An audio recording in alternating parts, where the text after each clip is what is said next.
ایک بہت بڑے عالم گزرے ہیں ہمارے پشاور میں، علامہ عبدالصمد پشاوری حنفی رحمہ اللہ.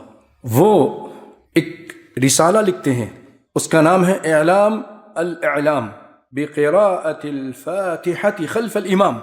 اس کے اندر انہوں نے کیا لکھا ہے؟ وہ کہتے ہیں کہ امام کے پیچھے سورۃ الفاتحہ ضرور پڑھنی چاہیے اور اس کی ممانعت میں کوئی دلیل نہیں، اس لیے قراءۃ فاتحۃ خلف الامام کا قائل ہونا ضروری ہے، کیونکہ میں نے اس بارے میں بہت ساری کتابوں کا مطالعہ کیا ہے، اور فاتحہ خلف الامام سے ممانعت کے بارے میں حدیث تو کیا، یعنی کوئی حدیث تو دور کی بات ہے، صحابہ کا قول بھی مجھے نہیں ملا کہ جن میں صحابہ کرام نے منع کیا ہو کہ امام کے پیچھے سورہ فاتحہ مت پڑھو. کون کہہ رہا ہے؟ اپنا حنفی بھائی کہہ رہا ہے، بہت بڑے عالم.